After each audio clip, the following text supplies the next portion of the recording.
Faire de notre foyer un havre de paix comme ça ne se fait pas naturellement, ça ne va pas de soi. Il ne suffit pas d'être... on est tous les deux musulmans, donc c'est bon, ça va le faire. Non, ça ne suffit pas. Pour que l'idéal se concrétise dans la réalité, cela va demander des efforts de la part des deux. Et bien sûr, la seule voie pour y arriver, dans ce sujet-là comme dans les autres, eh bien, c'est de suivre les prescriptions d'Allah Azza wa Jal. Parce qu'Allah sait mieux que nous ce qui est bon pour nous et ce qui est mauvais pour nous. Donc il va falloir appliquer la conception islamique du mariage et de la famille. Et pourquoi tu veux divorcer? Parce que je l'aime plus. Non, en fait, c'est pas parce que tu l'aimes plus. Tu étais attiré par lui, tu étais attiré par elle, tu as assouvi ton désir, et maintenant tu passes à autre chose. Et ça, c'est comme n'importe quel plaisir de cette dunya. Les plaisirs de cette dunya, c'est ça. On a envie de quelque chose, une fois qu'on l'a, on s'en sert un peu, et puis ça y est, ça passe, on a envie d'autre chose. Et donc, si le mariage, on l'appréhende comme ça, comme un plaisir de ce bas monde, eh bien c'est ce qui va se passer. On va en profiter un petit peu de l'époux, de l'épouse, et ensuite on va vouloir passer à autre chose. Mais sauf que là, c'est pas comme changer de voiture. Ça va impliquer des conséquences graves, surtout s'il y a des enfants. Puis on voit comment étaient les sahabiyat, les femmes de la génération des compagnons. On voit c'était des femmes d'un côté très vertueuses et qui s'occupaient de leur foyer et qui n'auraient jamais remis en question leur rôle de femme vis-à-vis de leur mari, vis-à-vis de leurs enfants. Mais en même temps, pour le haqq, pour la vérité, elles étaient très fortes. Il y a la fille de Abu Sufyan qui a fait la hijra, alors que Abu Sufyan était un notable de la Mecque et était un ennemi du prophète avant qu'il se convertisse. Eh bien, elle a fait la hijra, et la hijra à l'époque, c'était un voyage, c'était changer de pays. Elle l'a fait alors que son père était un ennemi de l'islam. En plus, encore une fois, ne jamais oublier dans quel contexte social on a grandi, la société de l'apparence, on ne peut pas être complètement imperméable à tout ça. Donc, on prend cela en compte, même si ce n'est pas le seul critère et ce n'était pas le critère principal. Alhamdulillahi Rabbil Alamin, wassalatu wassalamu ala ashrafil mursalin, Sayyidina Muhammad wa ala alihi wa sahbihi ajma'in, wa man tabi'ahum bi ihsanin ila yawmiddin, wa rabbi shrah li sadri wa yassir li amri wa hlul 'uqdatan min lisani yafqahu qawli. Amma ba'd, fassalamu alaykum wa rahmatullahi wa barakatuh. Tout d'abord, barakallahu fikoum pour votre présence et pour l'invitation des frères qui s'occupent de la mosquée, une invitation qui m'honore. Juste au niveau du son, tout est bon? Alhamdulillah, alhamdulillah. Tayyib. Donc on m'a demandé de parler aujourd'hui d'un sujet dont on parle souvent. Certains même nous reprochent d'en parler si souvent. Il s'agit du mariage. Mais en réalité, c'est un sujet tellement important que ça vaut la peine d'en parler si souvent, et c'est normal que c'est un sujet qui soit si souvent traité. Pourquoi? Parce que de la qualité des couples dépend la qualité de la vie de famille. Et de la qualité de la vie de famille dépend tout simplement la santé de la Ummah et l'avenir de la Ummah. La famille, c'est le cadre dans lequel les musulmans, les musulmanes, mais bien sûr les êtres humains, au-delà des musulmans et des musulmanes, forgent leur personnalité. Donc plus ce cadre est sain, plus ils auront une personnalité solide. Et plus les musulmans, dans leur foi, dans leurs valeurs, seront solides, dans leurs mœurs, sachant le monde dans lequel on vit et à quel point justement ces valeurs et ces mœurs sont attaquées de toutes parts. Donc c'est un sujet fondamental.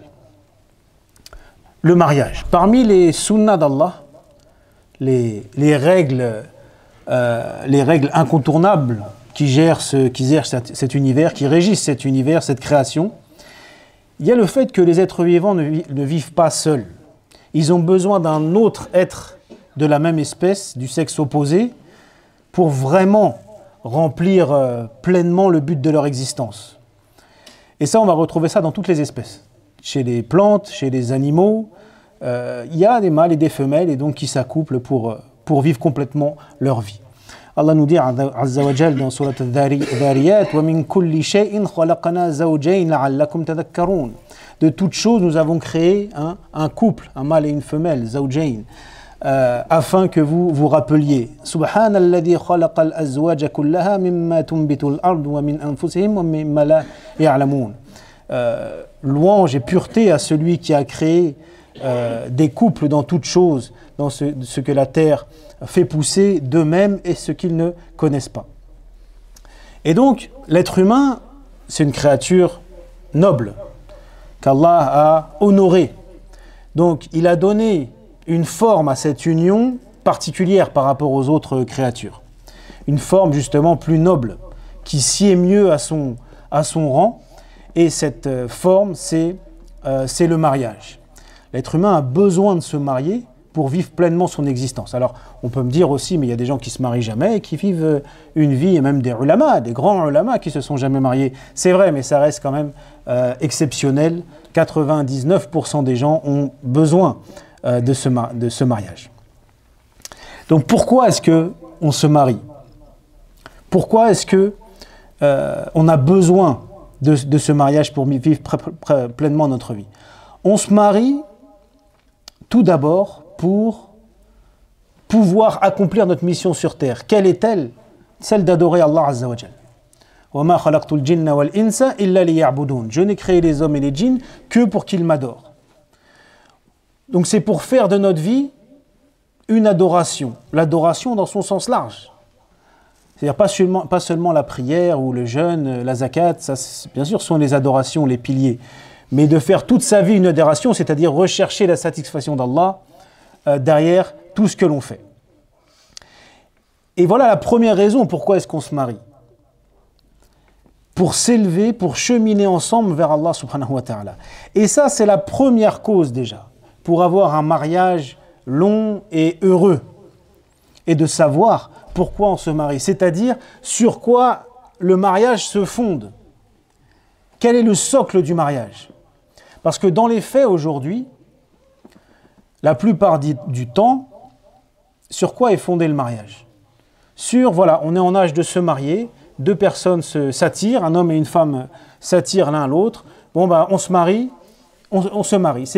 Le fondement, c'est l'attirance que l'on va avoir l'un pour l'autre, chez les musulmans et chez les non-musulmans. Et malheureusement, il y a de moins en moins de différences. Et ça, c'est une des principales causes du nombre alarmant de divorces que connaît la société et que connaît notre communauté. Pourquoi? Parce qu'on a bâti le mariage sur l'attirance physique et sur les sensations qui sont générées par ça. Et on nous a fait croire que c'était ça l'amour. L'amour, c'est cette pulsion que l'on ressent, cette fougue que l'on ressent au début. Ça, déjà, ce n'est pas ça l'amour. Ça, c'est la passion. Et on a été bercé par les histoires d'amour dans les dessins animés, dans les films, dans les livres, etc., etc. Le mythe de l'amour plus fort que tout, etc. Et que ça doit être sur ça que se fonde le mariage, sinon, c'est un mariage arriéré, moyenâgeux, arrangé, ce genre en vérité, de virus idéologique, parce que ce n'est que mensonge et manipulation.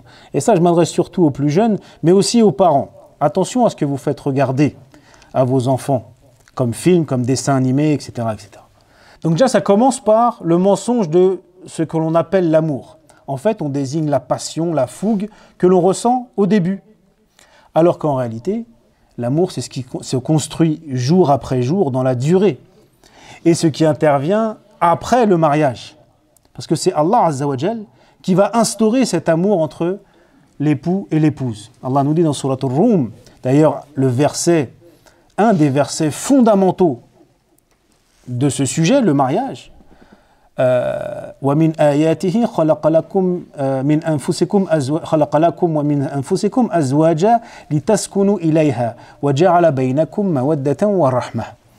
Il a créé, parmi ces signes, il a créé pour vous et de vous des épouses pour que vous viviez dans l'apaisement avec elles. Et il a instauré entre vous l'amour et la miséricorde. On y reviendra sur ce verset parce que, vous savez, petite parenthèse, pour bien comprendre la révélation, il faut savoir qu'on a des versets et parfois des hadiths qui sont des cadres. C'est ça qui va poser le cadre de la question. Et après, tous les autres versets, hadiths qui traitent de ce sujet-là, il faut les comprendre dans le cadre de ces versets-là. Eh bien, par exemple, pour la vie maritale, ce verset-là, il y en a un autre, surtout un morceau de verset, ça c'est le verset fondamental.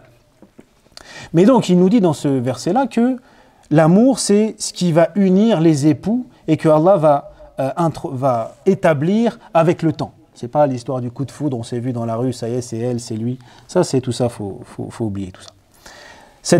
Pourquoi je disais que c'était une des principales causes de divorce? Parce que cette passion du début, là, ce désir, il va disparaître. Au bout de quelques temps, il va disparaître.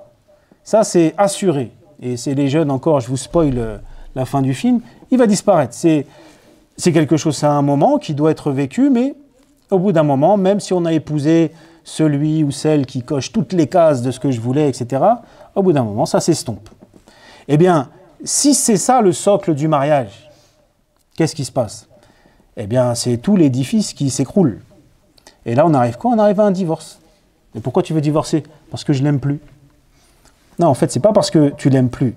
Tu étais attiré par lui, tu étais attiré par elle, tu as assouvi ton désir, et maintenant tu passes à autre chose.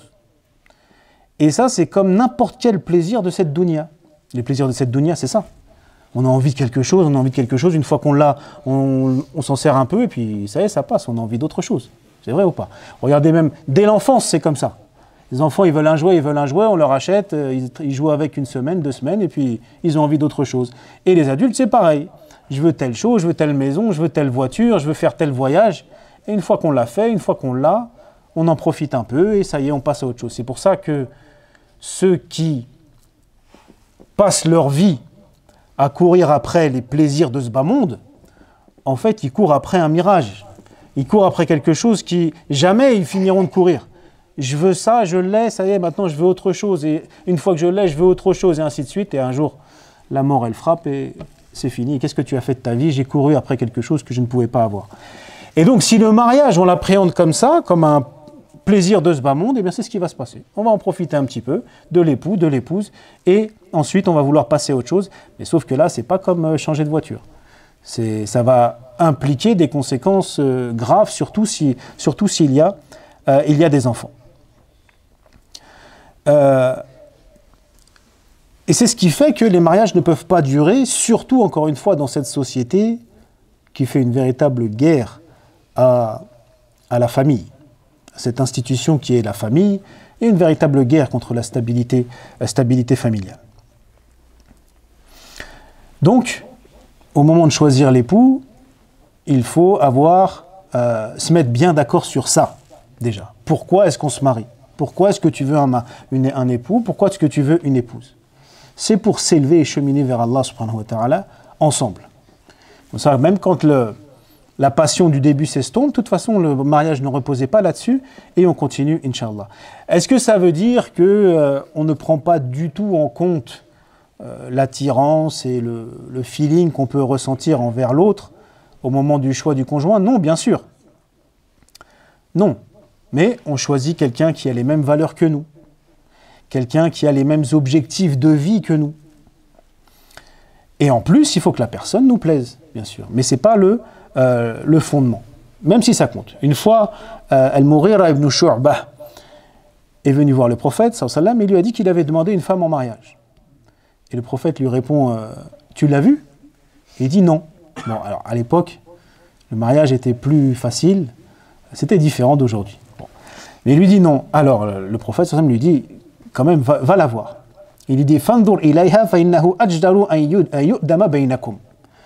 Va la voir. C'est mieux, c'est préférable pour que ça dure entre vous, pour que votre union dure.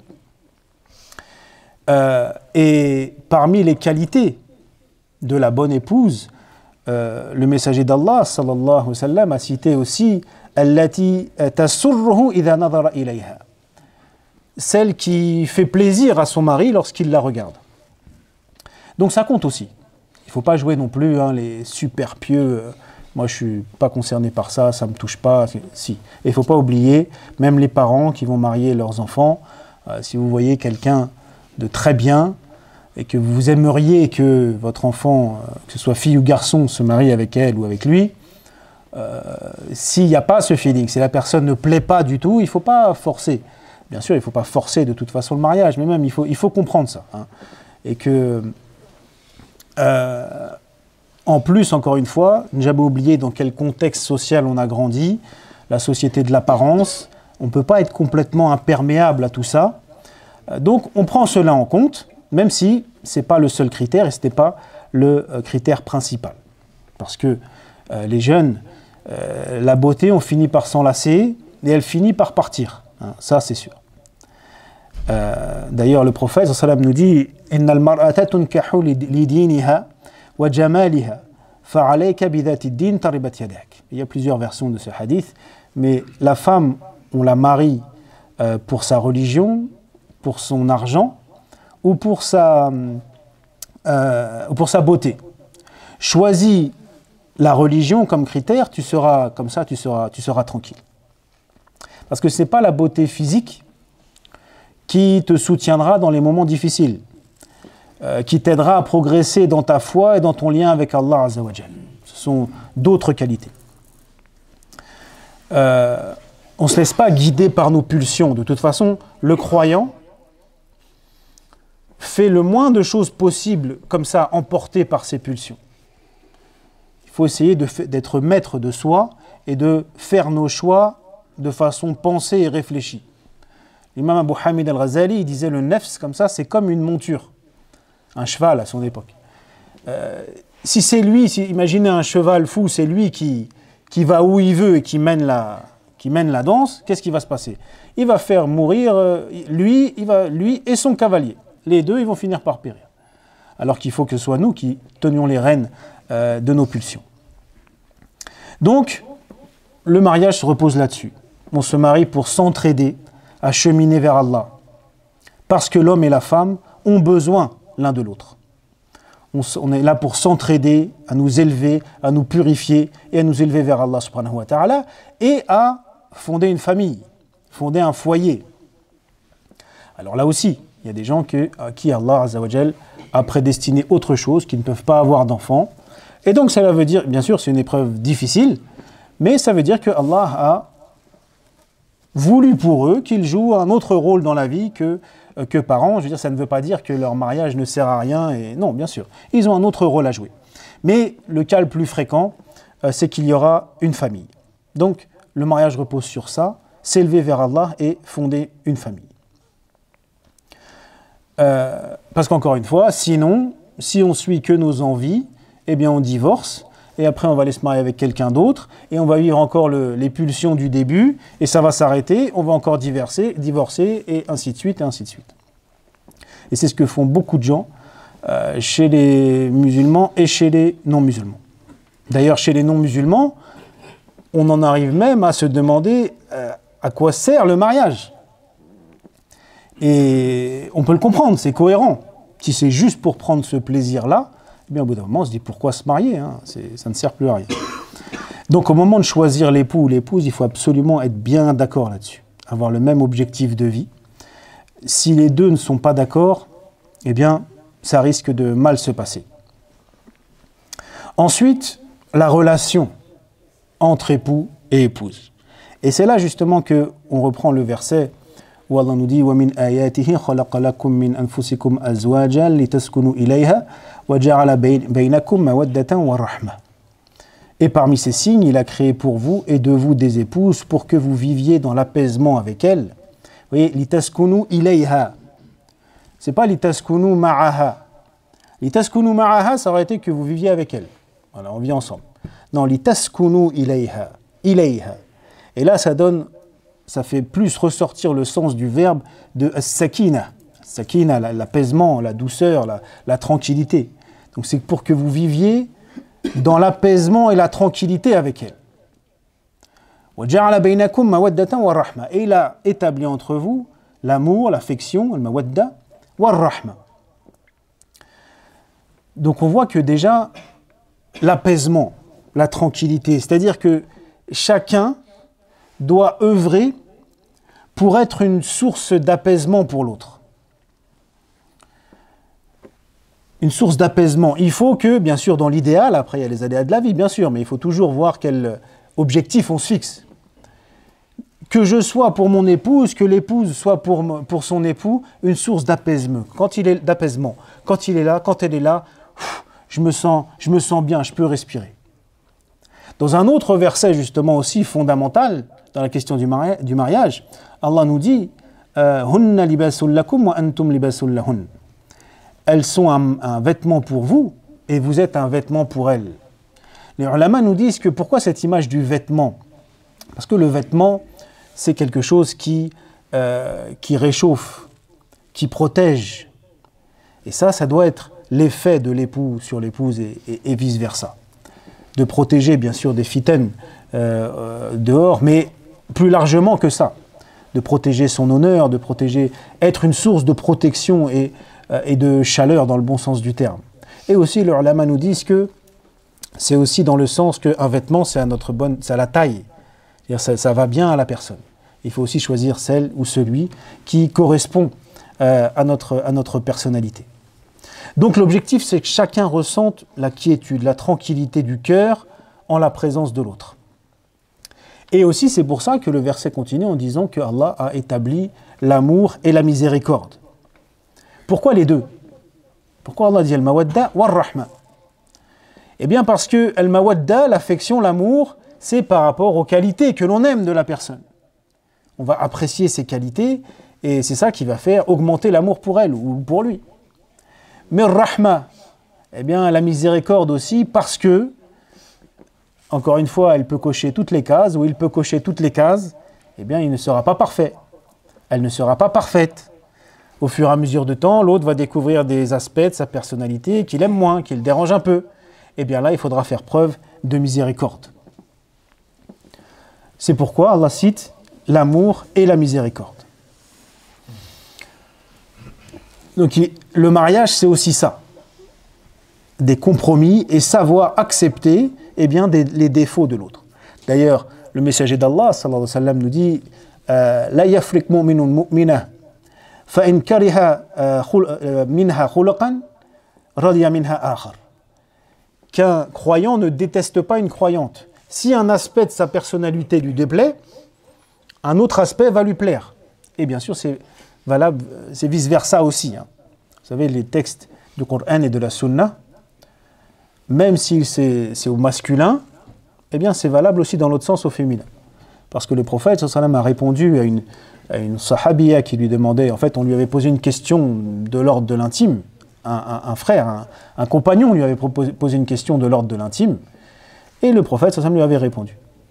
Et là il y a une sahabiya, Sulaym, qui lui demande et pour les femmes, est-ce que c'est pareil? Et là le prophète lui a répondu innama nisa shaqa'iqur rijal. Les femmes ne sont que les sœurs germaines des hommes. C'est dans le sens donc et de ce hadith, les savants ont déduit que en fait, quand il y a une prescription pour les hommes, c'est pareil pour les femmes, sauf dans les cas où on sait que c'est spécial. On a d'autres dalils qui nous montrent que c'est spécialement pour les hommes ou spécialement pour les femmes, comme dans les questions de divorce et autres. Parce que shaqa'iqur rijal, shaqiqa, c'est la sœur de même père et de même mère. Alors que ukht, ça peut être la demi-sœur en fait. Shaqiqa, c'est la sœur germaine. Taïb.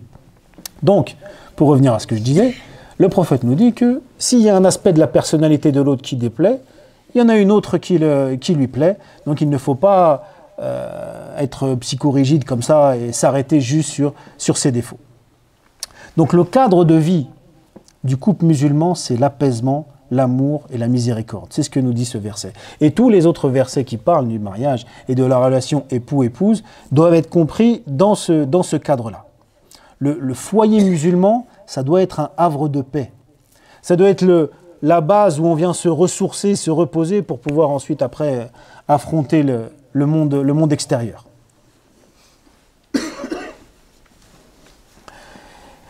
Donc c'est important ça. Même les autres, encore une fois, les autres textes, hadiths qui parlent du couple et du mariage, il ne faut jamais oublier ce cadre-là.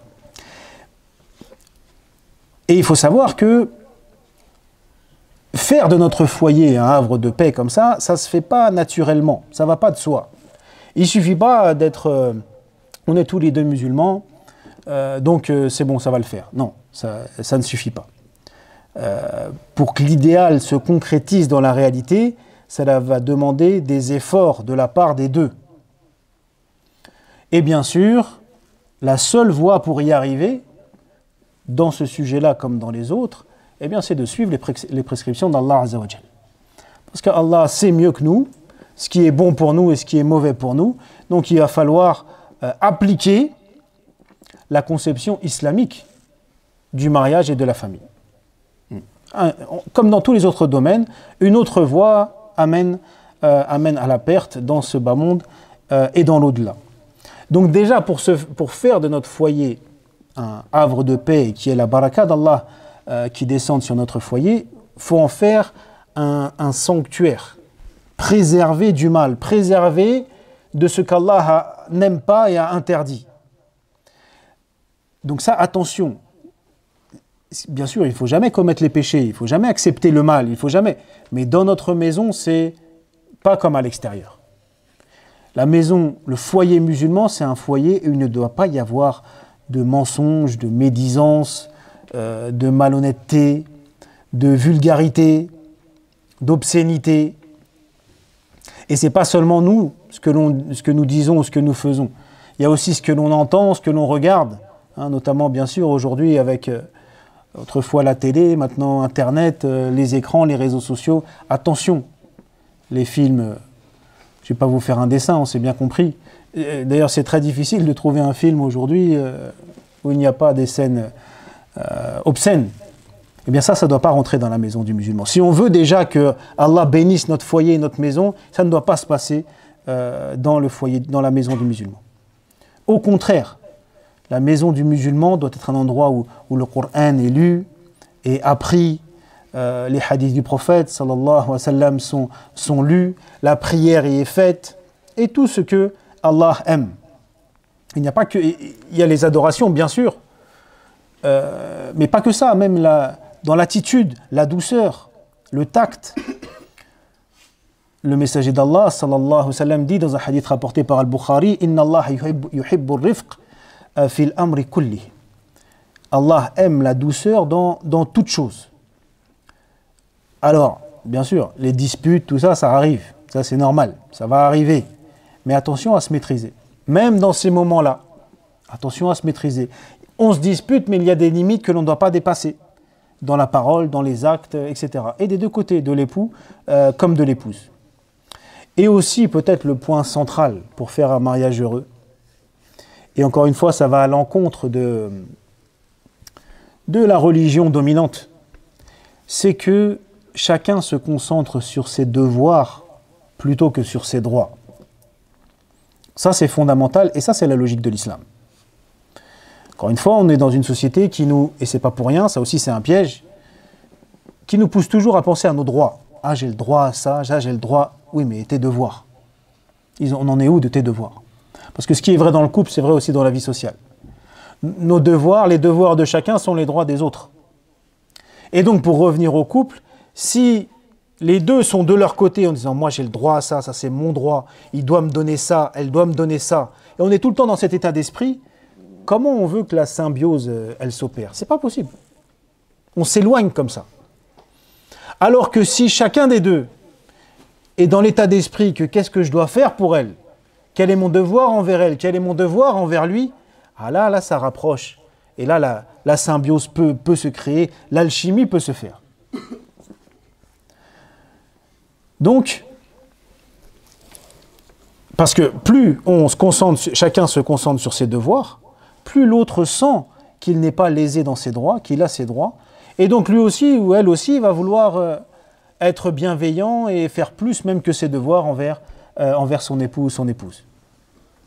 Ça, c'est quelque chose de naturel, c'est dans la fitra, ça. Que ce soit du côté des hommes ou du côté des femmes, quand on sent que l'époux ou l'épouse se soucie de notre bien-être, de son bien-être, il va avoir aussi envie de se soucier de son bien-être. Et bien sûr, pour ça, il faut connaître les droits et les devoirs de chacun.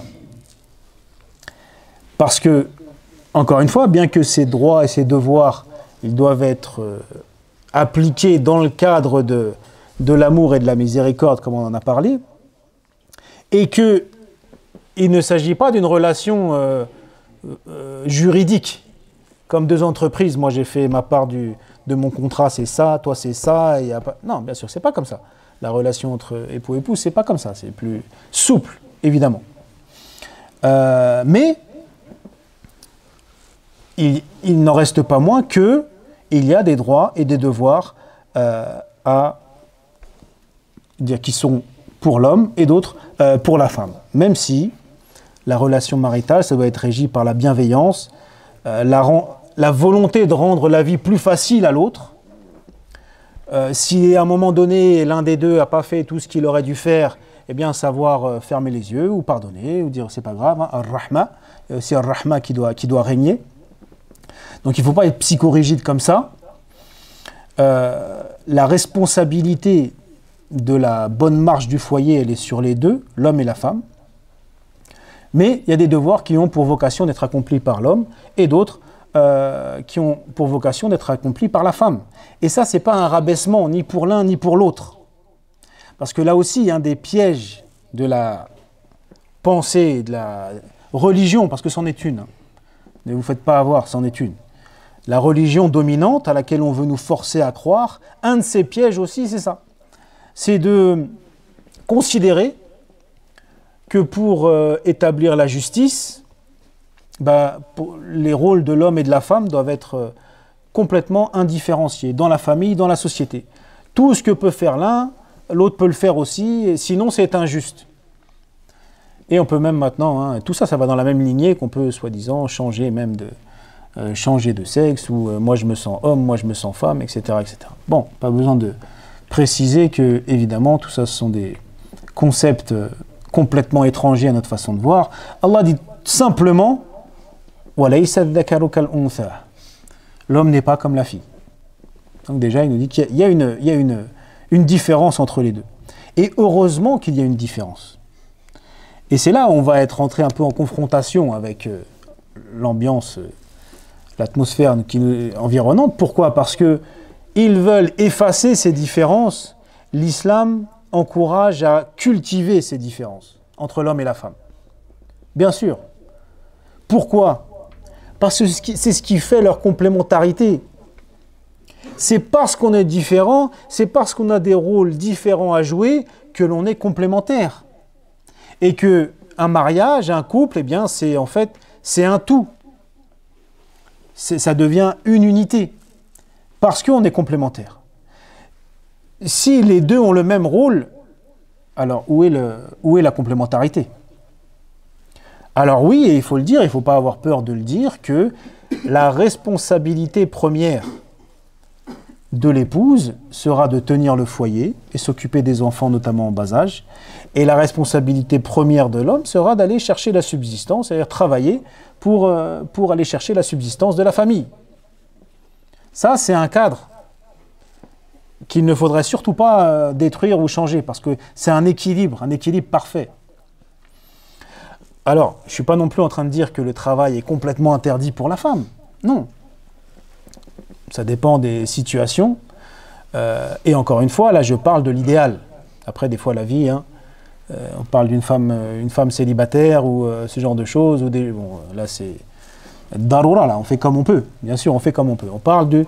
Mais il ne faut pas oublier le asl, la norme de base. Savoir que c'est vers ça qu'il faut tendre. Après, la vie fait qu'on peut, on peut pas. Bon, on fait comme on peut. Mais il ne faut pas oublier, il y a une différence. Entre dire, je sais que la famille, c'est comme ça que ça doit se passer. Mais en ce moment, il y a des difficultés, c'est difficile, il y a ça, il y a ça. Bon, ça, il y a une différence entre ça et carrément, eh bien, effacer la norme de base. Donc, je ne dis pas que le travail est interdit pour la femme. Mais il ne faut pas que ce soit au détriment de sa responsabilité première, c'est-à-dire de s'occuper du foyer, s'occuper des enfants. Et ça n'est pas du tout un rabaissement pour la femme. On a fait croire aux gens et aux femmes en premier que le rôle de mère de famille était méprisable et ne servait à rien. Alors que qu'est-ce qu'il y a de plus noble que de s'occuper de ses enfants, et qu'est-ce qu'il y a de plus important? Parce que c'est la société et la communauté de demain. Et d'où l'importance de préserver les femmes. Elles ont la clé de l'avenir d'une communauté, d'une société, puisque c'est elles qui occupent les enfants.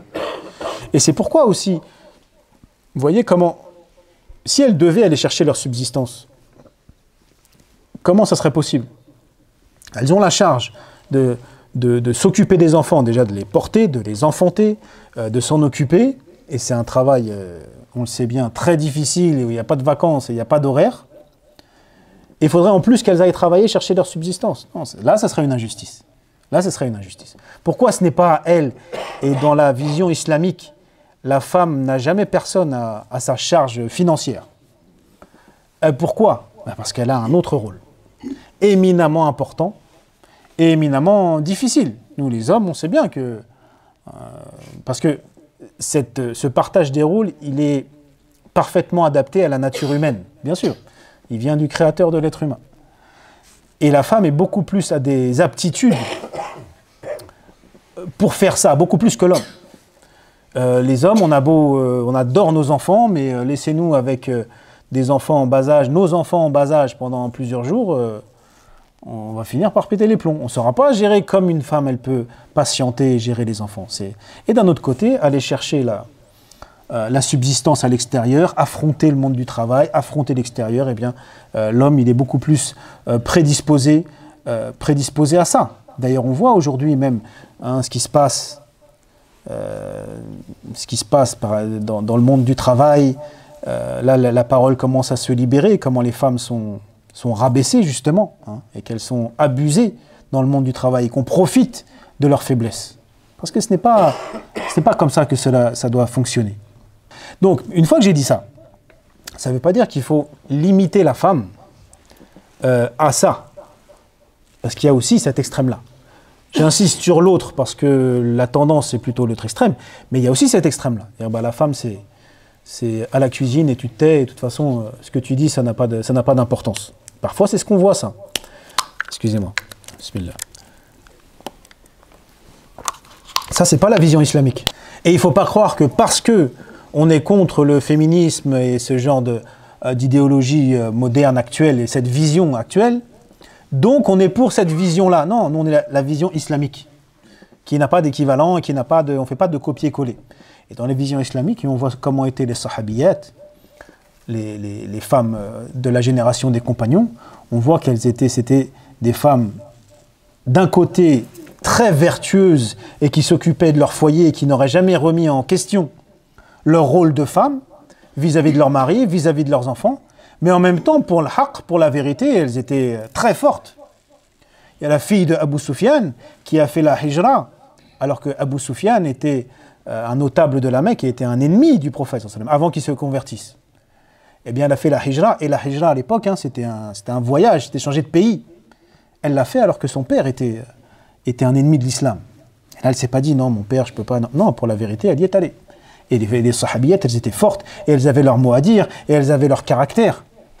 Et j'emploie à dessein le masculin, parce que homme et femme, un des plus grands savants de notre histoire, c'est une femme. Aïcha, c'est un des plus grands savants, homme et femme de notre histoire. Donc, il y a ça, bien sûr. La science n'a jamais été réservée aux hommes et les femmes ont tout à fait leur mot à dire. D'ailleurs, au passage, vous savez, dans la science du hadith, la science des ruwat, des rapporteurs de hadith, les savants du hadith ont classé les rapporteurs de hadith pour savoir qu'est-ce qui était authentique et qu'est-ce qui n'était pas. C'est une grande science, bien sûr, je résume. Mais dans les rapporteurs de hadith, on a les biographies, et certains sont déclarés fiables, d'autres pas fiables, soit parce qu'il a été pris en train de mentir ou avoir une conduite immorale, ou alors c'est la mémoire qui pose problème, il n'avait pas une bonne mémoire, donc on ne peut pas se fier sur ce qu'il dit. Donc comme ça, ils ont classé les rapporteurs de hadith. Concernant les femmes, parmi les rapporteurs de hadith, elles sont toutes fiables. Elles sont soit inconnues, il y a des femmes sur lesquelles on n'a pas d'informations, comme des hommes aussi, on dit qu'ils sont majhoul, là on ne les connaît pas. Mais toutes celles que l'on connaît, sur lesquelles on a des biographies, elles sont toutes fiables. Il n'y en a pas une qui n'est pas fiable et qui est considérée comme une rapporteuse da'if. Donc la femme, elle a son mot à dire, bien sûr, et elle n'a pas moins de facultés intellectuelles ou autres que l'homme. Mais dans la famille, elle a son rôle. Et je disais, il ne faut pas limiter la femme à ça. Ce n'est pas juste ça, son rôle dans la vie. Elle doit avoir, bien sûr, d'autres activités, elle doit participer, elle doit s'engager pour la Ummah, pour l'islam, comme les hommes. Mais elle a ce rôle-là en premier quand même.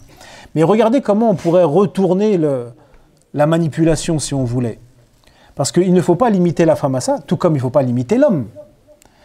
Est-ce que l'homme, son seul rôle dans la vie, c'est d'aller travailler pour nourrir sa famille? Non. Il a d'autres choses à faire. Allah attend d'autres choses de nous. Eh bien, c'est de la même chose. Et on pourrait retourner la manipulation, on pourrait dire, et si les médias et ceux qui les dirigent voulaient, ils pourraient faire ça, c'est-à-dire dire, mais moi je suis un homme, je ne suis pas un distributeur de billets. Pourquoi? C'est un manque de respect? Non, moi j'ai autre chose à faire. On ne me considère pas. Et on pourrait dire ça. Tout comme la question du travail de la femme. Quand on dit qu'elle peut travailler sous certaines conditions, mais par exemple, à temps plein, c'est compliqué. Encore une fois, si c'est possible.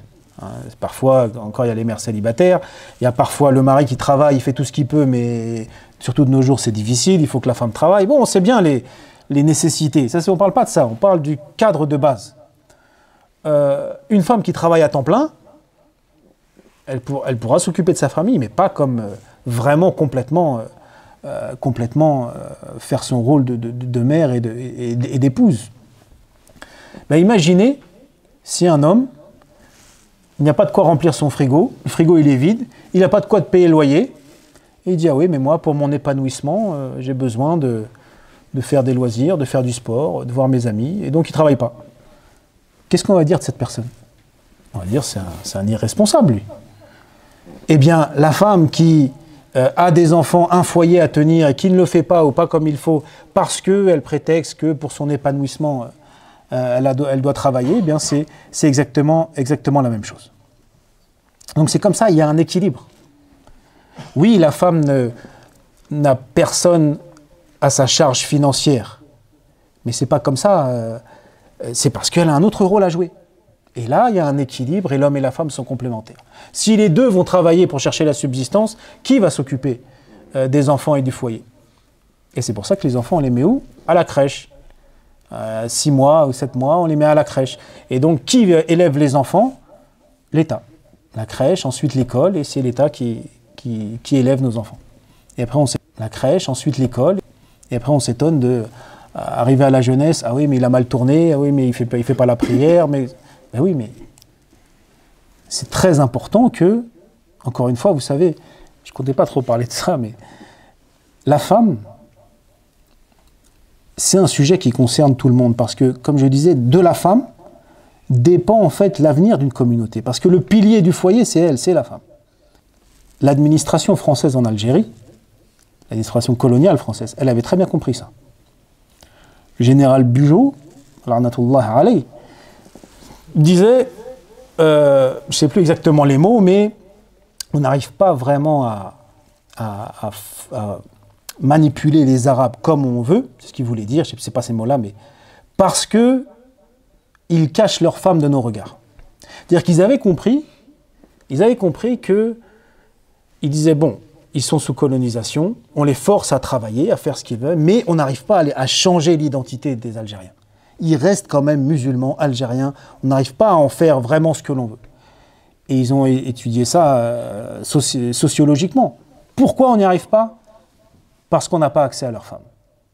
C'est-à-dire que les gens, ils étaient sous la contrainte de la colonisation, mais quand ils rentraient chez eux, ils étaient dans une maison algérienne, arabe, musulmane, parce que la femme, c'était elle la gardienne de ça. Et d'où après les campagnes de dévoilement. Vous avez sûrement vu, hein, les affiches, mais dévoilez-vous, vous êtes tellement jolie. Et jusqu'à aujourd'hui, qu'est-ce qu'on voit? La guerre contre le hijab, et toujours la femme musulmane, et l'islam contre la femme. On attaque la femme parce que pour vraiment changer l'identité des gens, c'est par la femme il faut passer par la femme. Et ça, ils l'ont bien compris. Et donc, à nous, je sais que c'est pas facile, hein, je ne vis pas sur une autre planète, c'est pas facile, c'est dur de vivre comme ça, mais c'est possible, Inch'Allah. C'est possible avec le tawfiq d'Allah et en étant pas trop exigeant d'un point de vue matériel, etc. Mais, comme je vous dis, l'avenir de la communauté en dépend. On va revenir à notre sujet, donc les rôles de l'un et de l'autre. Il faut savoir que c'est aussi une sunna d'Allah, c'est que toute organisation humaine a besoin d'un chef, a besoin d'un décideur, celui qui au bout du compte va trancher. Allah a voulu que le chef de famille soit l'homme. Et ça, il faut respecter ça aussi. Il y a des sœurs, hein, il y a une salle avec des sœurs. Il faut respecter ça aussi. Alors on va voir qu'est-ce que ça veut dire en islam, avoir cette autorité-là. Parce que là aussi, il faut remettre certaines pendules à l'heure. Mais il doit y avoir un décideur, un chef. Il n'y a pas 2 capitaines dans un bateau. Il n'y a pas 2 présidents dans un pays. C'est normal, parce que sinon, qui c'est qui tranche à la fin? Il faut qu'il y ait une autorité qui tranche les décisions. Et Allah Azza wa Jal a donné cette responsabilité à l'homme qui est le chef de famille. Allah nous dit Ar-rijalu qawwamun 'ala an-nisa bima faddala Allahu ba'dahum 'ala ba'd wa bima anfaqu min amwalihim. Les hommes ont autorité sur les femmes, on va dire, en raison des faveurs qu'Allah accorde à ceux-là sur celles-ci. C'est-à-dire que c'est comme ça, Allah a voulu les choses comme ça. Et aussi à cause des dépenses qu'ils font de leurs biens. Donc c'est le mari, le chef de famille. Et ça, il faut assumer ça pour les frères et il faut respecter ça pour les sœurs. Mais maintenant, ça veut dire quoi avoir l'autorité en islam? Parce que avoir l'autorité, avoir le pouvoir, il y a aussi une conception islamique de ça. Et ça va du calife jusqu'au chef de famille, en passant par le patron dans sa société, le responsable dans une association, le fait d'avoir de l'autorité. En islam, la notion de pouvoir, d'autorité, ce n'est pas du tout un privilège. Ce n'est pas un privilège, c'est une responsabilité. C'est-à-dire que celui qui a cette autorité, en l'occurrence le mari dans notre sujet, ne doit pas agir comme il a envie. Il doit agir comme il pense être le mieux dans l'intérêt de la famille. Quel est le mieux pour la famille? Au contraire, lui, il s'efface. Lui, il s'efface. C'est plus ce que j'ai envie qui compte. C'est qu'est-ce qui est le mieux pour la famille. Et donc c'est difficile. Mais c'est comme ça que l'islam conçoit l'autorité. Il y a un hadith qui est da'if, mais dont le sens est sahih. Sayyidul qawm khadimuhum. Le chef d'un peuple ou d'un groupe, khadimuhum, il est à leur service. En fait, avoir le pouvoir, c'est être au service de ceux sur lesquels on a l'autorité. Regardez d'ailleurs, quand on voit les 4 califes bien guidés. Les 4 califes, Abu Bakr, Omar, Othman, Ali, radiyallahu anhum ajma'in, est-ce qu'ils étaient contents ou ils ont cherché à avoir cette position de calife? Non, ils n'en voulaient pas. Ils n'en voulaient pas du pouvoir. Quand on leur a proposé, ils ont, dans un premier temps, tous, les 4, ils ont refusé. Non, donne ça à quelqu'un d'autre. Pourquoi? Parce qu'ils savaient ce que c'était. C'est pas comme aujourd'hui, les hommes de pouvoir, je vais pouvoir me faire plaisir. Je vais avoir ça, je vais pouvoir me faire plaisir, je vais pouvoir profiter et avoir tout ce que... Non. Au contraire. C'est maintenant, moi, c'est fini, je compte plus. Je m'efface complètement et je suis au service des gens. Et c'est une très lourde responsabilité vis-à-vis d'Allah subhanahu wa ta'ala. Quand Abu Dharr al-Ghifari avait demandé au prophète sallam, pourquoi tu ne me mets pas gouverneur, tu ne me donnes pas une responsabilité? Eh bien le prophète sallam lui avait dit, c'est une lourde responsabilité, c'est un regret, yawm al-qiyamah. Et parce qu'Abu Dharr n'était pas fait pour ça. Donc c'est ça la responsabilité et l'autorité en islam. Et l'autorité s'exerce, il y a 3 grands piliers dans l'exercice de l'autorité et du pouvoir. Et donc encore une fois, c'est vrai pour le mari, le chef de famille. C'est agir en conformité avec les lois d'Allah, bien sûr, la justice et la concertation, ash-shura. La conformité avec les lois d'Allah, bien sûr, le chef de famille, il est responsable que le haram ne soit pas commis dans sa maison. Vous savez, là on est dans le chapitre de l'amr bil ma'ruf wa nahy anil munkar, ordonner le bien et interdire le mal. Vous connaissez le hadith dans lequel le prophète sallallahu alayhi wa sallam nous dit qu'il y a 3 degrés. Man ra'a minkum munkaran falyughayyirhu bi yadihi fa in lam yastati' fa bi lisanihi wa in lam yastati' fa bi qalbihi wa dhalika adhafu al-iman. Celui qui voit un mal, qu'il le change par sa main, s'il ne le peut pas, qu'il le change par sa langue en négociant, ou s'il ne peut pas, eh bien il réprouve dans son cœur. Et ça c'est le minimum de la foi. Les savants nous disent que en fait changer par la main, c'est-à-dire par la force, ça c'est pas n'importe comment. En fait c'est celui qui a une autorité. C'est pour celui qui a une autorité. Par exemple, là, c'est pas à vous ou moi, on voit un frère qui boit de l'alcool, d'aller lui prendre sa bouteille, de l'acheter ou de... Non, c'est pas comme ça. Bon, il peut y avoir des cas. Si on sait qu'il va accepter, oui. Mais sinon, non, c'est pas à nous d'imposer comme ça. Mais par contre, c'est celui qui a l'autorité. Eh bien, le père de famille chez lui, il doit imposer que le haram n'ait pas lieu dans sa maison. Mais il y a aussi la justice. La justice, ça c'est une valeur, en fait c'est la valeur fondamentale des relations humaines en islam. La justice, on la doit à l'ami, à l'ennemi, aux musulmans, aux non-musulmans. La justice, elle est, elle est absolue. On n'a pas le droit d'être injuste envers un non-musulman. Allah nous dit « Allahu alladhi anzala al-kitaba bil-haqq wal-mizan » Allah est celui qui a révélé le livre, le Coran, en toute vérité et la balance. Le mizan, ça c'est la justice. Et il nous dit aussi, un verset qui est très célèbre et très parlant, Ya ayyuhalladhina amanu kunu qawwamina bil qisti shuhada'a lillah walau ala anfusikum أو الوالدين والأقربين إن يكن غنيا أو فقيرا فالله أولى بهما فلا تتبعوا الهوى أن تعدلوا وإن تلووا أو تعرضوا فإن الله كان بما تعملون خبيرا. Ô vous qui croyez, établissez la justice et soyez des témoins véridiques pour Allah, même si c'est contre vous-même. Là, on ne parle même pas de musulmans, non-musulmans, même si c'est moi-même, quelqu'un qui est injuste, il ne doit pas revendiquer ou essayer. J'étais injuste, je reconnais, je me tais et je répare mon injustice. Awil walidain, même si c'est au détriment des parents. Et on connaît l'importance des parents en islam. On sait à quel point la bienfaisance envers les parents est importante. Mais si les parents sont injustes, on ne doit pas les soutenir. Wal aqrabin, et les proches. Et que ce soit les protagonistes, que ce soit un riche ou un pauvre, Allah a prédominance sur eux. Il ne faut pas se dire, ouais, je me mets du côté du riche parce que je vais pouvoir en profiter, même s'il est injuste. Non. Allah est prioritaire sur eux, ça veut dire qu'on doit obéir à Allah avant. Et ça, c'est un peu difficile. Parce que la nature humaine, elle nous invite à faire quoi? À se mettre du côté de la personne que l'on connaît le mieux, ou du groupe que l'on connaît le mieux. C'est-à-dire qu'il y a une altercation entre quelqu'un de ma famille et un étranger, je vais avoir le réflexe comme ça humain de soutenir la personne de ma famille, ou soutenir la personne de mon quartier, ou soutenir la personne du même pays d'origine.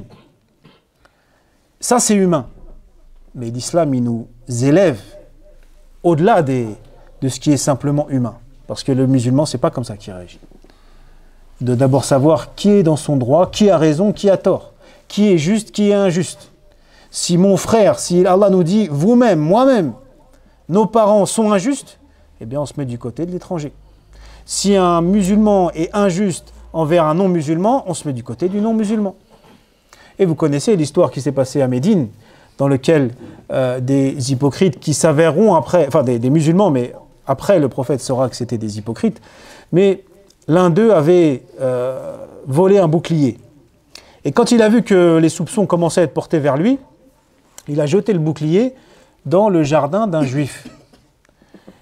Et là, la famille de cette personne ont été voir le prophète, ils m'ont dit voilà, on l'a accusé où on l'a suspecté injustement. En fait, le bouclier il a été retrouvé chez Foulan, qui était un juif, et le prophète allait juger en fonction de ce qu'il avait comme élément. C'est-à-dire que le bouclier il a été retrouvé chez le juif.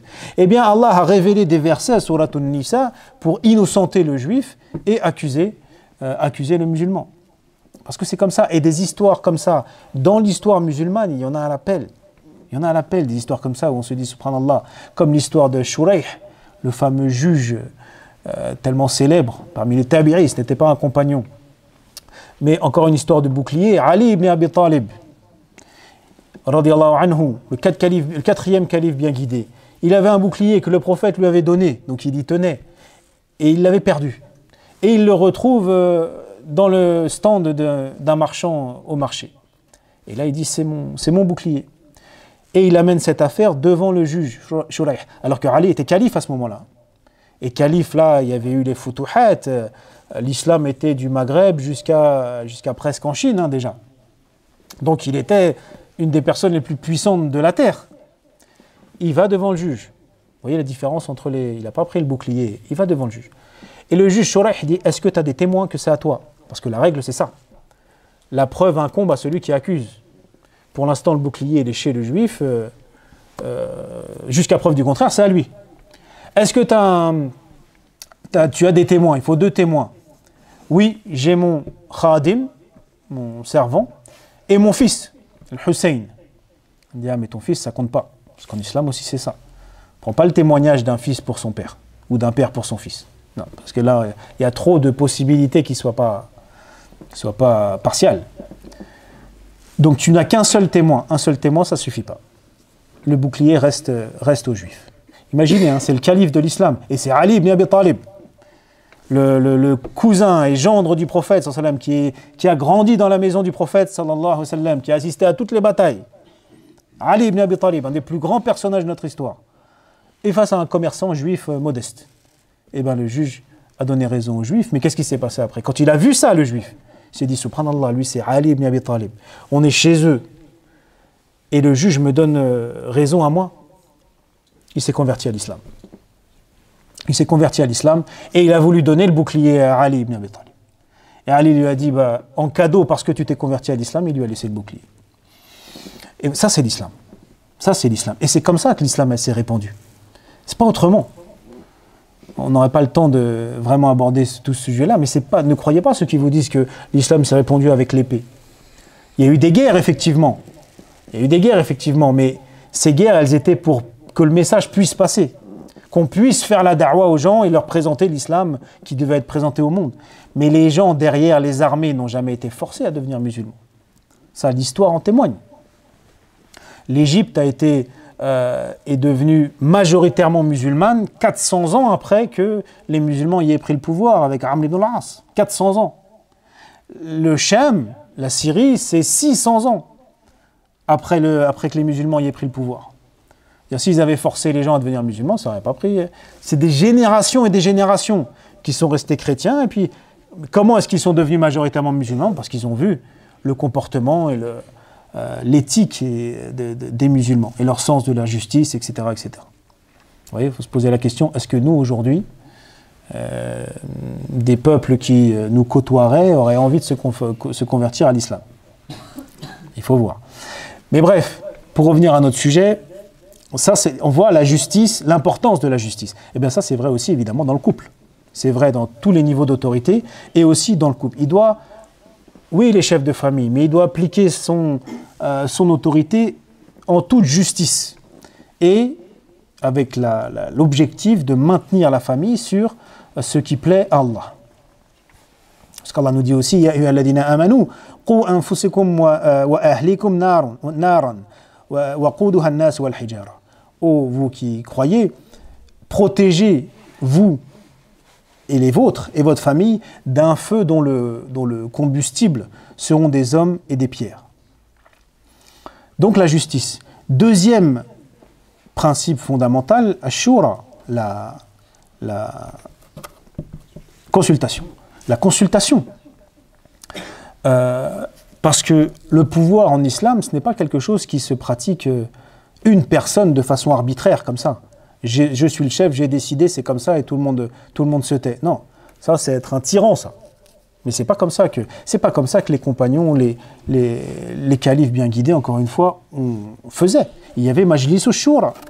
Ils avaient autour d'eux d'autres compagnons, et ils prenaient leurs avis et ils échangeaient, et parfois ils changeaient d'avis, comme Abu Bakr al-Siddiq, lorsque au début, il n'avait pas envie de rassembler tout le Coran dans un seul livre, parce que toutes les sourates étaient écrites. Attention, toutes les sourates ont été écrites du vivant du prophète, sallallahu alayhi wa sallam. Mais elles n'étaient pas toutes rassemblées dans un livre. Il y a eu des guerres, à la mort du prophète, il y a eu des troubles, il y a eu des guerres. Beaucoup de ceux qui connaissaient le Coran par cœur sont morts. Des compagnons se sont dit, mais si tous ceux qui connaissent le Coran par cœur meurent, on risque de perdre le Coran. Donc ils ont proposé de rassembler tout dans un livre. Et Abu Bakr al-Siddiq a eu peur de faire une bid'a. Il dit, pourquoi je vais faire quelque chose que le prophète n'a pas fait?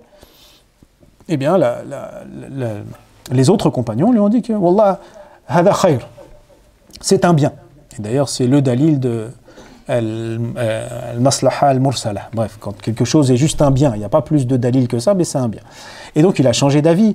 Et à l'inverse, lorsqu'il a voulu faire la guerre aux tribus qui refusaient de payer la zakat, les autres lui ont dit, on a déjà un front avec les Byzantins, il y a des troubles, eux au moins, ils sont encore musulmans, et juste, ils ne veulent pas payer la zakat.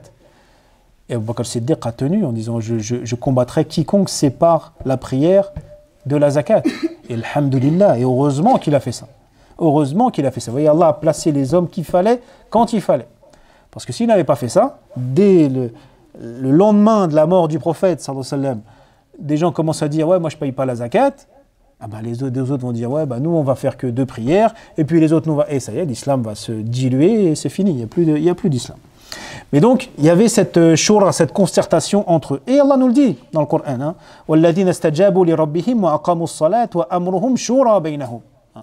Ceux qui obéissent à leur Seigneur et accomplissent la prière et leurs affaires, et se consultent dans leurs affaires. Eh bien, cette consultation, elle est valable aussi dans le foyer, parce que si le chef de famille, c'est le mari, le premier ministre, on va dire, eh bien c'est bien sûr, c'est l'épouse. Le prophète sallallahu alayhi wa sallam nous dit, vous êtes tous des bergers et tous êtes responsables de votre troupeau. L'imam est un berger responsable de son troupeau, l'homme est un berger pour sa famille, il en est responsable. La femme est une bergère dans la maison de son mari et elle est responsable de son troupeau. Rapporté par Al-Bukhari et Muslim. Donc, elle a son mot à dire. Oui, c'est lui qui tranche, mais la femme a son mot à dire et il doit la consulter. D'ailleurs, le prophète sallallahu alayhi wa sallam a consulté ses épouses. À Hudaybiya, pour ceux qui ne savent pas, lorsque le prophète et les compagnons devaient faire une Umrah, c'était encore la guerre avec les Qurayshites, les Mécois, qui les ont empêchés de rentrer. Il y a eu un accord pour qu'ils ne fassent pas cette Umrah, je résume et vous irez dans les livres de Sira. Et donc ils devaient repartir sans avoir fait cette Umrah, qu'ils allaient faire l'année d'après. Mais les compagnons n'ont pas accepté ça. Ils ont eu du mal à accepter. Ils ont trouvé que les clauses de cet accord étaient injustes envers les musulmans. En vérité, l'avenir montrera que le prophète avait bien sûr raison et que ça a été à l'avantage des musulmans. Mais bref, lorsque on est en état d'ihram pour faire une umrah et qu'on ne peut pas accéder à Mecca, on ne peut pas accéder au haram, comment on peut faire pour se désacraliser puisqu'on n'a pas fait la umrah? Eh bien pour cela, il faut se couper les cheveux, se raser la tête et égorger une bête. Le prophète sallallahu alayhi wa sallam dit à ses compagnons, rasez-vous la tête et égorgez une bête. Et une des premières fois, ou Allahu a'lam, à ma connaissance la première fois, ils n'obéissent pas tout de suite. Ils ne le font pas, parce qu'ils ont du mal. Ça a du mal à passer cet accord et le fait de ne pas pouvoir aller faire cette umrah. Et là, Salama, radiyallahu anha, la femme du prophète sallallahu alayhi wa sallam, lui dit, fais-le toi, coupe-toi les cheveux, égorge ton animal, en te voyant, ils vont le faire. Et c'est ce que le prophète a fait, et c'est ce qui s'est passé. Donc, une fois qu'on a dit tout ça, après avoir consulté son épouse, il devra prendre les décisions dans le sens de ce qu'il croit être le plus juste et le plus bénéfique pour sa famille. Et aussi, il doit donner des directives qui ont un sens. Il ne faut pas que ce soit comme ça pour rien. D'ailleurs, le prophète sallam a dit, lorsque la femme demande à aller à la mosquée, n'empêchez pas, ne l'empêchez pas. On voit que dans ce hadith, que la femme demande quand même, demande à aller à la mosquée. Mais quand il n'y a pas de raison, eh bien, il ne faut pas l'empêcher. Il faut que ces décisions soient fondées. En fait. Il faut que ces décisions soient fondées. Les savants disent aussi qu'il ne faut pas que ce soit des choses stupides. Monte les escaliers, descends-les. Non, bien sûr, elle n'est pas à ses ordres comme ça. Mais à partir du moment où le mari ne demande pas à son épouse de désobéir à Allah, qu'il est juste, il ne lui nie pas ses droits fondamentaux, qu'il ne lui demande pas de faire des choses sans raison, qu'il a consulté son avis, et pas seulement comme ça pour la procédure, qu'il a pris en compte son avis, et qu'il agit dans le sens qu'il pense être le mieux pour la famille, eh bien la femme lui doit obéissance. Et il lui doit obéissance. Et il doit agir avec douceur et psychologie. Allah nous dit « Wa'ashiruhunna bil ma'ruf » Vivez avec elles d'une façon bien convenable. Et dans un hadith rapporté par Muslim, le messager d'Allah nous dit « Sharrur ri'a al-hatamah » Le pire des bergers, c'est le violent, celui qui casse, qui brise. Donc il faut savoir faire ça avec douceur, avec psychologie, ce qui ne remet pas en question l'autorité, le rôle de chef de famille de l'homme. Et il faut aussi qu'il sache, parfois, fermer les yeux sur les manquements de son épouse. Parce que Allah nous dit وَلَهُنَّ مِثْلُ الَّذِي عَلَيْهِنَّ بِالْمَعْرُوفِ وَلِلرِّجَالِ عَلَيْهِنَّ دَرَجَةٌ. Et regardez, subhanallah, Allah nous dit elles ont des droits équivalents à leurs devoirs, et les hommes ont sur eux un degré de plus qu'elles. Abdullah ibn Abbas, radiyallahu anhuma, le compagnon le plus spécialiste du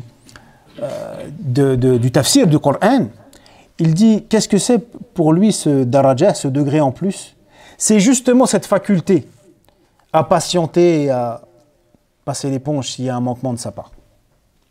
La femme, elle va avoir plus tendance à pinailler, et ça, elle doit avoir ça, et que le degré en plus, c'est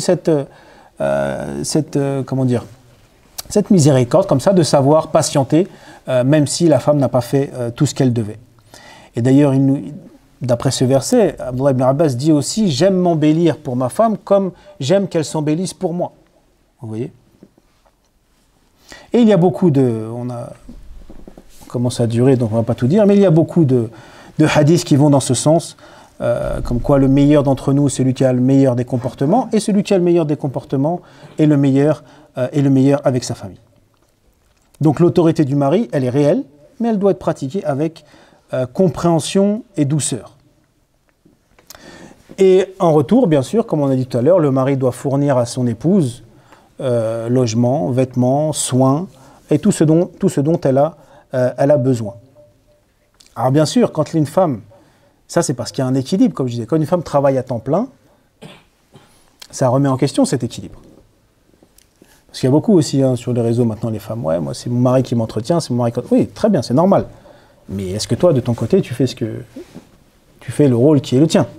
Parce que c'est pas mon mari m'entretient, puis moi aussi je travaille, et puis le soir je sors avec des copines, mais mon mari il m'entretient à 100%. Ah, là, il y a un problème d'équilibre, bien sûr.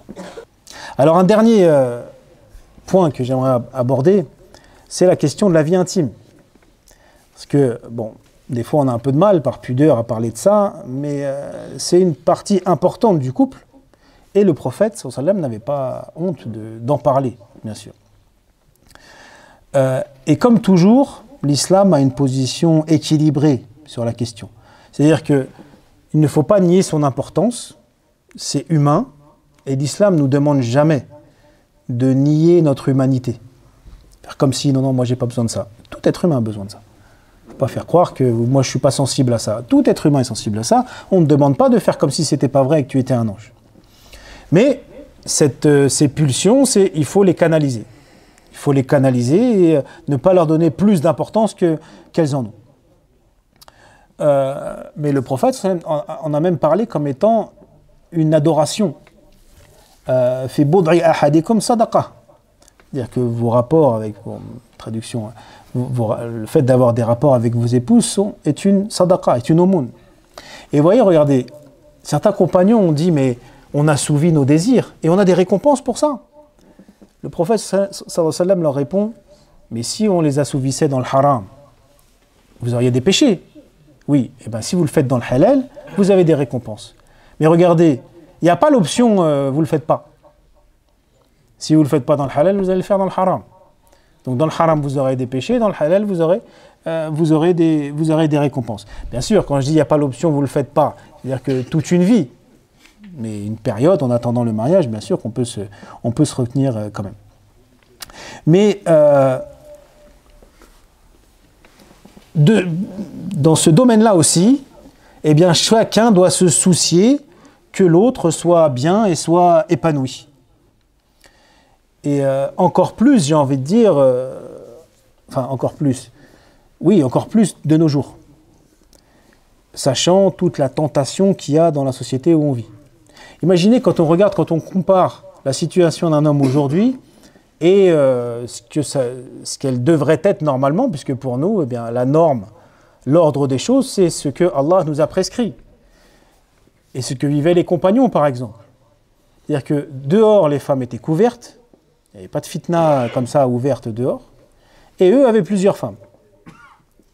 Un homme aujourd'hui, généralement, il n'a qu'une femme, il l'amène, rahimallah. Généralement, il n'a qu'une femme, et la fitna dehors est des femmes à moitié nues, partout, comment les femmes s'habillent, les publicités, partout, il est entouré de ça. Et ça, on ne peut pas être insensible. Là aussi, ce serait demander à un homme de ne pas être un homme. Bien sûr qu'on ne peut pas être insensible. Donc, c'est encore plus important que la femme se soucie de satisfaire son mari de ce point de vue-là. Et aussi, dans l'autre sens aussi, même si les textes appuient plus du côté de la femme pour l'homme, parce que l'homme a plus de mal à patienter là-dessus. Mais du côté des femmes aussi. Une fois, Khuwaila bint Hakim, l'épouse de Uthman ibn Mad'un, a visité Aïcha. Et le prophète était présent. Et il a remarqué qu'elle était très négligée. Alors ensuite, il a demandé à Aïcha pourquoi elle a cette apparence-là aussi négligée. Elle lui dit, Ya Rasulallah, c'est une femme délaissée. C'est comme si elle n'avait plus de mari. Il jeûne le jour, il prie la nuit. Et c'est comme si elle n'avait pas de mari, alors elle se laisse aller, elle se néglige. Et le prophète a fait des remontrances à Uthman ibn Mad'un. Et il y en a d'autres comme ça. C'est arrivé à plusieurs épisodes où des compagnons à l'époque du prophète sallallahu alayhi wa sallam se sont donnés complètement aux adorations et donc ont un peu délaissé leurs femmes. Et des femmes se sont plaintes. Et le prophète a remis les compagnons sur les rails en disant que ça n'est pas ma sunna. En disant même celui qui se détourne de ma sunna n'est pas des miens. En disant moi je suis le plus pieux d'entre vous, j'ai des épouses. Et il dit ton corps a des droits sur toi, ta famille a des droits sur toi, donc donne à chacun son droit. La sunna, vous voyez, c'est pas l'excès même dans l'adoration. On a aussi d'autres choses à faire. Et l'imam Ibn Abd al-Barr, al-Maliki, il dit au sujet du coït interrompu. Alors c'est important parce que vous savez, quand on s'arrête avant de l'éjaculation, donc c'est quand on a des rapports uniquement pour le plaisir, qu'il n'y aura pas d'enfant. Déjà c'est autorisé, donc ça veut dire que la considération que l'islam donne à ça. Et l'imam Ibn Abd al-Barr dit il n'y a pas de divergence entre les savants au sujet du fait que le coït interrompu avec l'épouse libre ne se pratique qu'avec son consentement. Car les rapports intimes sont un droit pour elle qu'elle peut exiger et les rapports normaux sont ceux qui ne sont pas interrompus. Et donc, je vais abréger, mais je voudrais dire que sur ce sujet-là, comme sur les autres, il y a les droits et les devoirs de la femme et du mari. Mais il faut surtout que chacun ait l'intelligence de s'adapter à l'autre et de faire en sorte que, comme je disais, d'être une source d'apaisement et que les choses se passent bien. Et regardez quelques exemples de nos prédécesseurs. L'intelligence des femmes des compagnons du prophète, sallallahu alayhi wa sallam. Et c'est vrai aussi pour les hommes, bien sûr. Une fois, il y avait Asma bint Abi Bakr. Regardez l'intelligence, pour ne pas froisser son mari. Asma bint Abi Bakr était mariée à Az-Zubayr ibn al-Awwam. Az-Zubayr ibn al-Awwam était un des plus jaloux des compagnons. Il était très jaloux. Et c'est une bonne chose. Hein. Il faut être jaloux envers sa femme. Et la femme doit être jalouse envers son mari. Il ne faut pas que ce soit maladif. Évidemment, c'est pas dès que je bouge une oreille, mais il doit y avoir de la jalousie. Un homme qui accepte que sa femme parle à d'autres hommes, de façon trop familière, etc. C'est pas de la dignité du musulman, ça. Mais donc, Zubayr ibn al-Awwam était très jaloux. Et une fois, Asma était chez elle, juste devant chez elle. Et là, il y a un commerçant qui lui demande s'il peut mettre son stand, profiter de l'ombre de sa maison. Mettre son stand à côté de sa maison pour profiter de l'ombre. Et elle lui dit, reviens tout à l'heure. Reviens après un certain temps.